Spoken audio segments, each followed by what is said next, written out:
Olá, rapaziada, tudo bom? Tá eu aqui de novo, mais uma vez, né?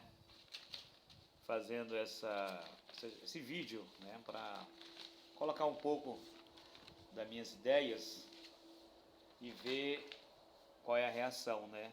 Se a gente tem aí pessoas que pensam da mesma forma ou que estão interessadas em um país para todos, um país melhor para todos. Ultimamente tem saído em notícias aí há uma briga jurídica para a liberação de cultos religiosos, alegando a causa pétrea, né, a respeito da religião, da necessidade religiosa. Claro que sim, é de extrema importância, gente, a gente ter a fé. Eu acredito que sim, que eu sou um cristão. Mas é o seguinte, estamos em tempo de pandemia, né? E vemos aí que o nosso país está batendo recorde de mortes por Covid-19. E, entretanto, existem pessoas que ainda ficam tentando encaixar outras pessoas aí nesse número de mortos, dizendo, porque estão falsificando esse número. Será que não é realidade? Gente, ultimamente eu tenho visto tantas pessoas que nos deixaram, pessoas próximas da gente, e que morreram dessa doença, né? Então, a gente tem que parar de pensar de uma forma só na gente. Tem que pensar geralmente em todos, né? Vocês sabem muito bem que lá na causa Pedre lá sobre a necessidade religiosa fala que a gente pode cultuar em casa e também em templos, né? Mas diante de uma pandemia com 320 mil mortos, acho que podemos fazer isso em casa, né? Porque os templos, os lugares religiosos, onde vai tanta concentração de pessoas, né? É um lugar nesse momento de recolhimento, um lugar de uma palavra de afeto, uma palavra de amor, de fé, que pode continuar da mesma forma, mas a gente tem que entender que aglomerar contamina, né? Aglomerar contamina, né? E essa confusão toda foi se dada porque saiu uma pesquisa aí, ó, semana atrás, do XP, da XP, né, que fala da divulgação, foi na segunda-feira, 5 de abril, a menos de um ano e meio, né, para a eleição presidencial de 2022, o ex-presidente Lula vem aí aumentando a margem de distanciamento do presidente Jair Bolsonaro. Então, a gente dá para ver como o movimento esquerda social, o movimento está aderindo, né, está crescendo, né. Isso quer dizer que o povo começou a viabilizar e ver a necessidade de trocar o governo, né. Então, com essas atitudes, esses números, que essa pesquisa XP ela foi feita, não foi por partidos políticos, não. Ela foi feita por empresários, empresários que mandaram fazer ela, né? Encomendaram essa pesquisa, até porque eles precisam de números para eles saber para onde vão ficar nessa guerra, né? Então apareceu uma opção aí no cenário para eles apostarem, né?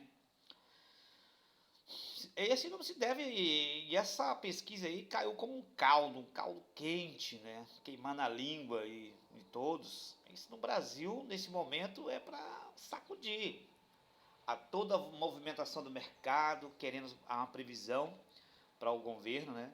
E quando se depara com essa notícia de que em números, tecnicamente são empate, mas em números está na frente o Luiz Inácio Lula da Silva. Eu diria que seja o efeito Lula que está fazendo isso. É um peso, né?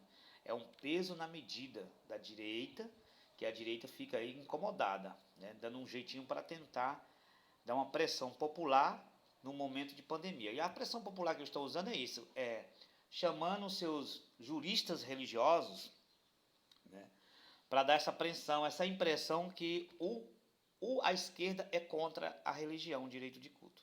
Para dar essa impressão. Totalmente errado. Totalmente errado o que eles estão tentando fazer, esse tipo de fascismo aí, querendo dizer que os esquerdistas são a culpa da desgraça desse país. Nossa Senhora. Meu Deus. Que pensamento que eles querem transmitir. Ainda tem gente que acata esses pensamentos. Tem gente que acredita nisso, né? É terrível isso, ó. Porque, ó, se você for analisar, lá tem uns ministros católicos fervente lá no Supremo, né? Tem lá o Dias Toffoli, tem o Cássio Nunes, né, que é o mandado lá do Bolsonaro. Isso, eles fizeram um voto lá terrível, né? Sem nenhum critério base científica nem religiosa, simplesmente mentiroso, né? Infelizmente, as restrições, elas são uma medidas de segurança, gente. Não tem jeito, todo mundo aderiu isso em todos os países que têm muito mais tecnologia do que nós, adotar essas medidas. Essas medidas são globais, a OMS. Transmitir essas medidas globais, a OMS não tem lado. Nesse momento, ela está ao lado do povo, da humanidade, gente. Mas existe conspiração, como todo mundo já viu, em toda a história já viu, né, que tem conspiração.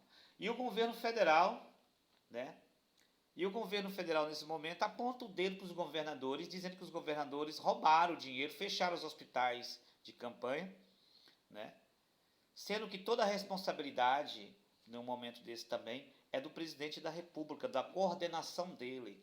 E nesse momento ele preferiu não ficar do lado dos governadores, ele preferiu não ficar do lado do povo. Enquanto isso, o seu ministro de Relações Exteriores não correu atrás de nada para amenizar a situação de quem estava produzindo a vacina. Era uma briga na Anvisa direto para quem vai liberar, quem não vai liberar. Enquanto isso, os outros países conseguiram as vacinas. Estão conseguindo suas vacinas.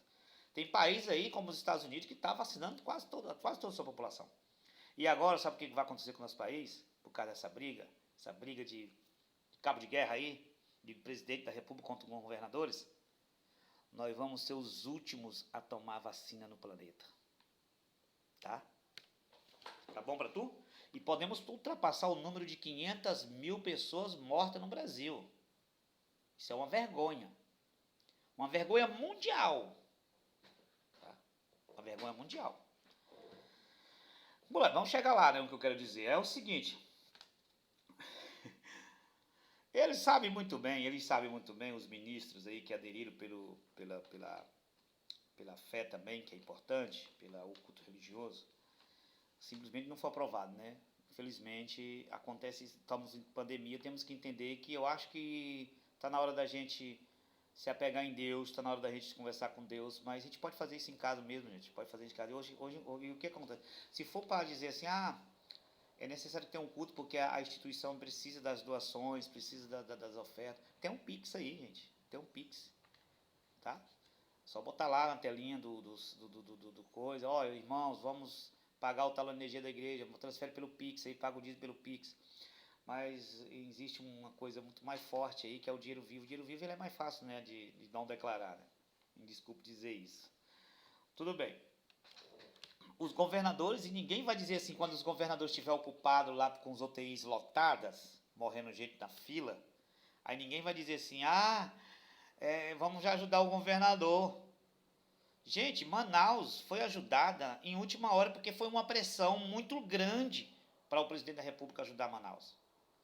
O Ministério da Saúde sabia da falta de oxigênio que ia ter em Manaus.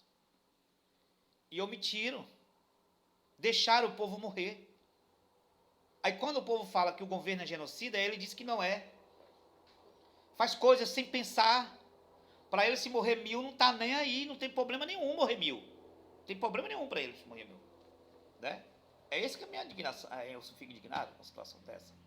Com essa capacidade humana de dizer que é um homem religioso e não, por detrás de tudo, não, me prova ao contrário.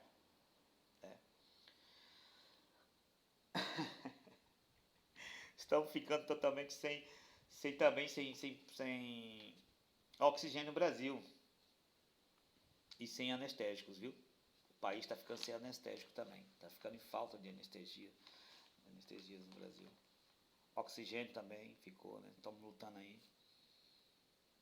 O STF não pode ser a casa de... Ei, vai lá, entra com um pedido para isso, para isso. A STF é a casa de leis. É uma casa de lei. Né? Não é uma casa que vai apoiar o fundamentalismo religioso, nem o fundamentalismo bolsonariano, não. Tá entendendo? Todo mundo sabe que Lutero também deu livre exame para as pessoas consultar o livro sagrado. Por isso que tem essa ideologia, tantas ideologias. Né? Tantas ideologias. Todo mundo sabe disso, né? Pois é, meus amigos, ó. Isso é complicado. Vocês analisem muito bem. Eu vou passar para você aqui uma coisa que no século... foi em 1342 a 1352, né? 1342 1352 a 1352, tá vendo?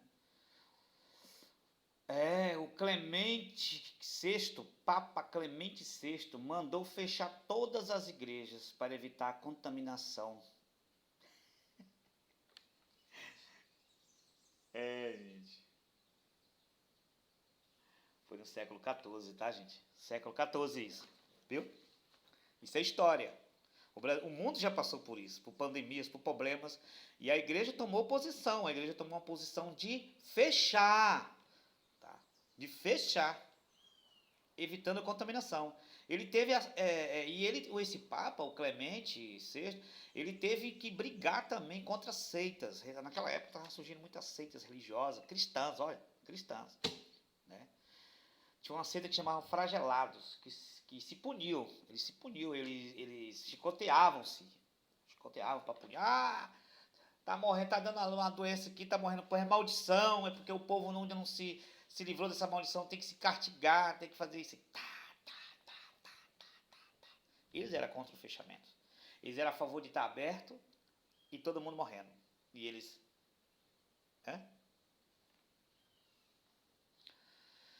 É isso mesmo. O mundo é estranho, né? Isso foi na Idade Média, o surgimento de seita cristã propagandando as maiores maluquices que já se viu na história. Aí então se tinha uma peste, eles falavam, eu vou, né, castigar aqui, se amarrar de arame todo, para mostrar, através do sangue, eles purificavam o povo. E o mundo morrendo, e tudo aberto, né? Mas com o passar do tempo, a ciência foi tomando espaço desses ritos e foi derribando por terra todas essas mentiras formadas, todas essas coisas apaixonantes e romantistas que se existem. Outro Papa, o Alexandre Volibener, né? O Papa VII, isso mesmo, entre 1655 a 1667, fechou tudo, procissão, culto, fechou igreja, proibindo tudo isso para salvar o povo. Suspendeu até o jejum. Ele falava assim, temos prioridades, que é salvar vidas. E vocês podem ir lá na primeira epístola de Paulo aos Coríntios, Paulo fala que o corpo é o templo de Deus. Tá, gente? Não carece evangélico, católicos, fervorosos, ficar pedindo ao STF, libera isso, libera aquilo. Parece que estão interessados em quê? Os líderes que ficam pedindo isso. Interessados em quê? Em que morra mais gente? Só se for, né? Só se for, gente. Olha, gente, tem outra coisa que eu sempre quis dizer para todo mundo. O Bolsonaro é sabedor, né, das coisas que estão acontecendo no Brasil. Ele é sabedor das coisas que estão acontecendo no país. Ele é o presidente da República, ele é informado de tudo. Ele conseguiu trocar tudo da Polícia Federal, colocar tudo a favor dele. É o único presidente da República do Brasil que a Polícia Federal deve explicação para ele. É o Bolsonaro.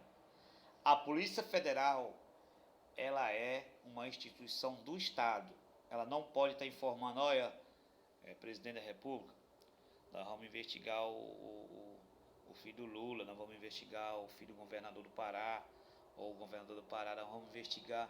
Não, qual é a ideia que você vai dar para nós aí, presidente? Para nós investigar? Não, começa por fulano, aquele lá do São Paulo, que eu não gosto dele. A Polícia Federal não pode ser assim.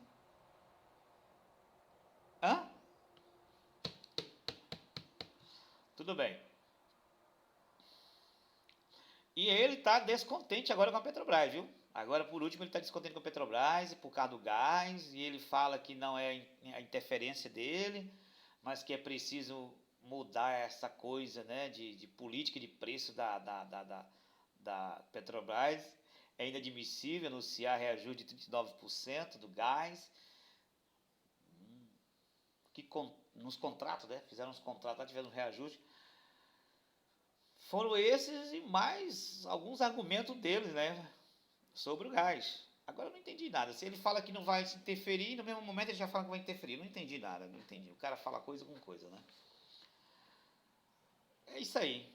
Interfere nos preços e diz que não interfere, diz que não tem poder. Me parece que não tem poder de interferir, porque se ele tivesse poder de interferir, ele interferia e as coisas baixavam, né, o valor, né?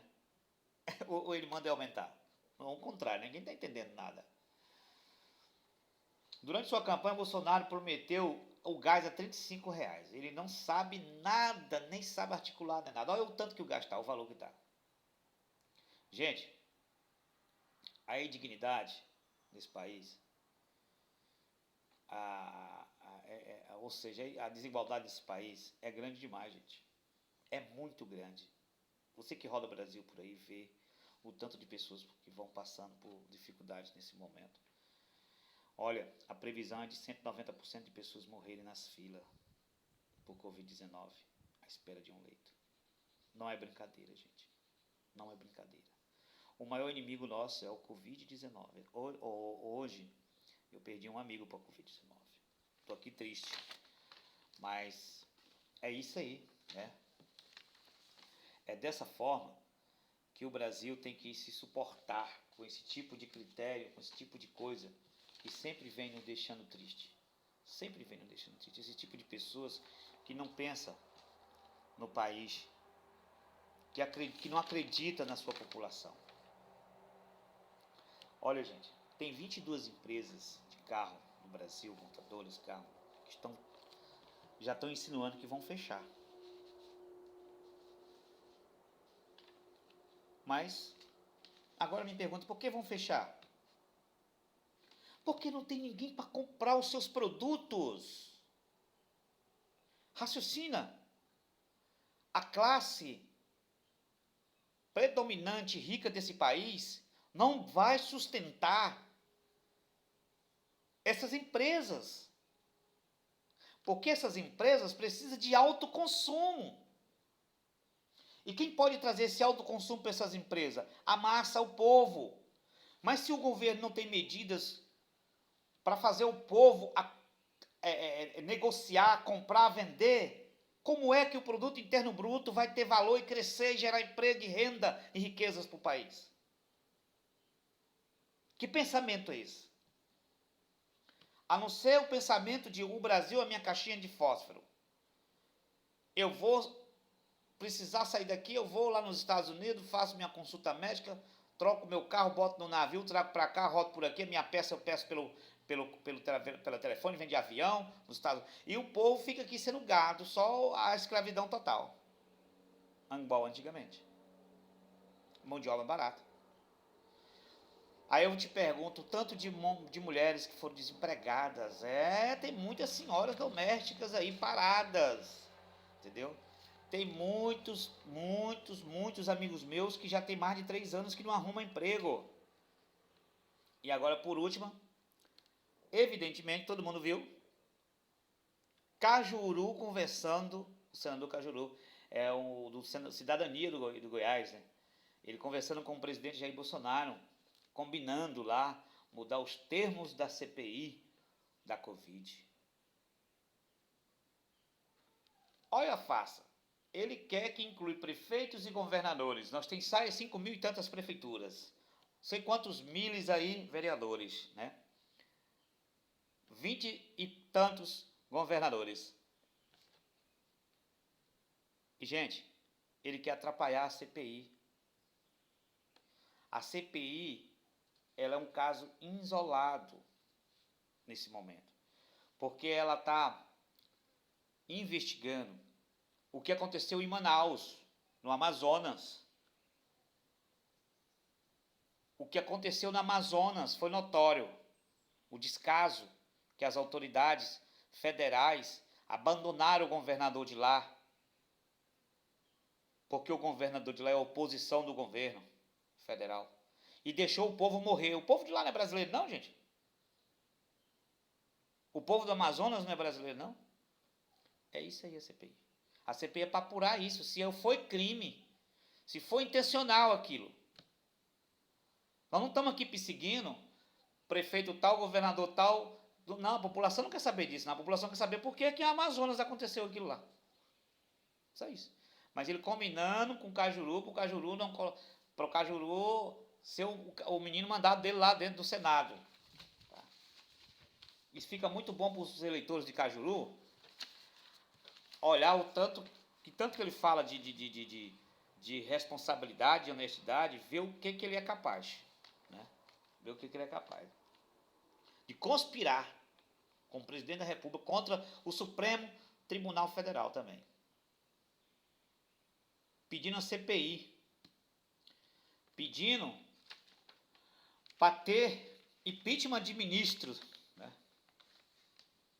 Aí agora vamos fazer o seguinte. Essa CPI foi chamada de limão limonada. Limão é para os inimigos do Bolsonaro. Limonada para os amigos do Bolsonaro. Está lá, está tudo nos áudios.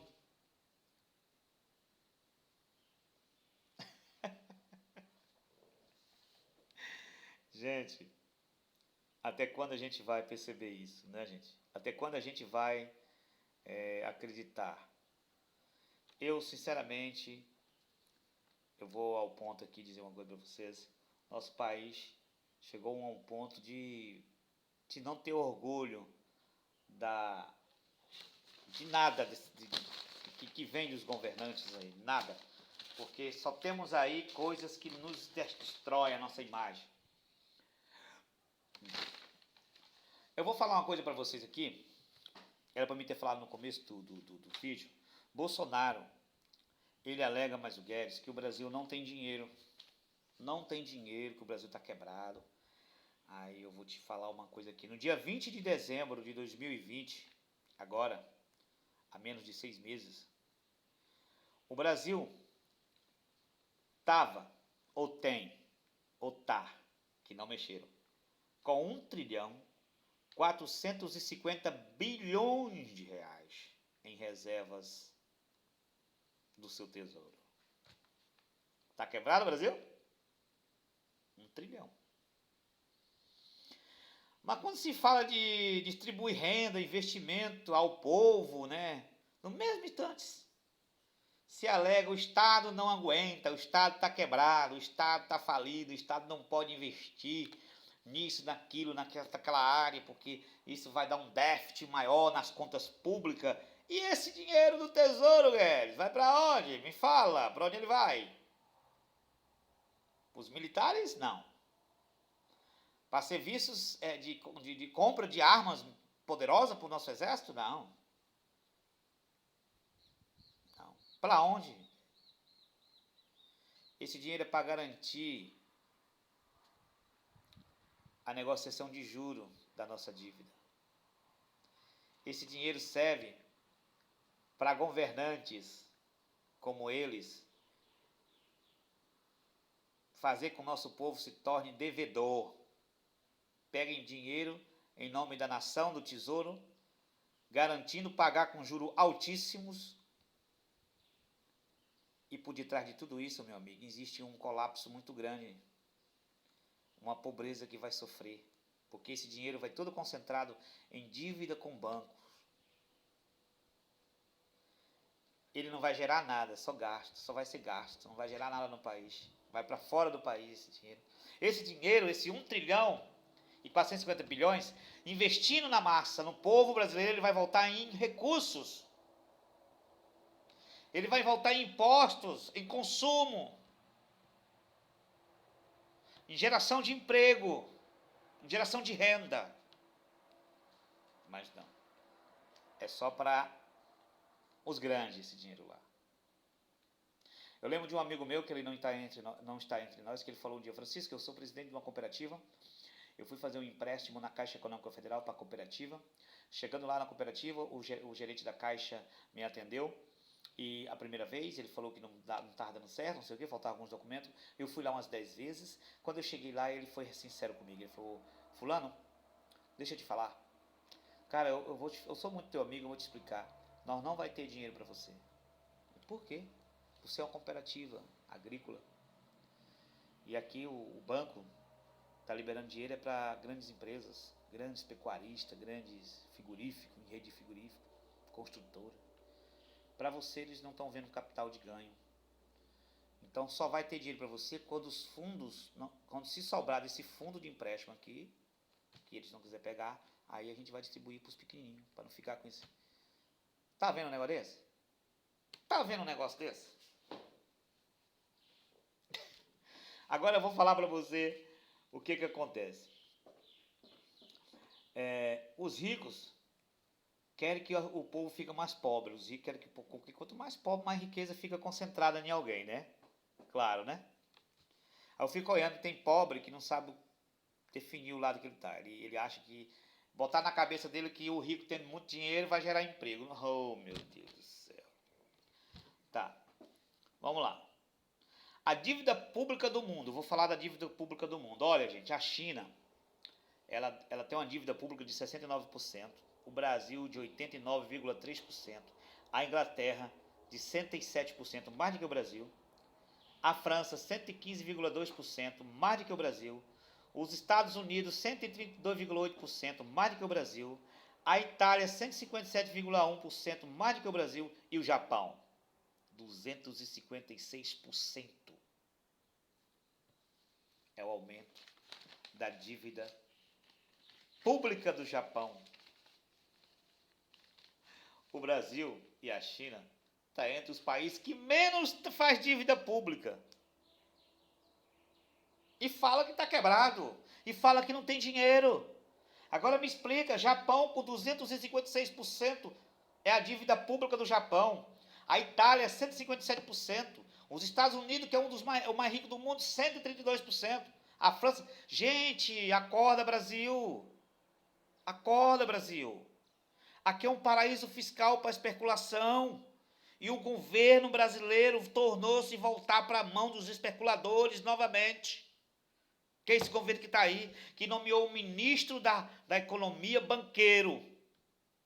Banqueiro, louco não é um cara que está visionando nada desse país, ele está visionando aqui dar lucro para os seus interesses corporativos aí no mundo afora. É isso, é o papel dele. E pronto. Era só isso que eu tinha que falar. Acorda, Brasil. Acorda. Acorda porque está acontecendo isso em nosso país e poucas pessoas sabem disso. Pesquise, estudem, busque fundamentos para que você possa se posicionar, para você não ser simplesmente um controlado, um zumbi nessa guerra. Dá um like, compartilhe, eu agradeço, será muito bom. Obrigado.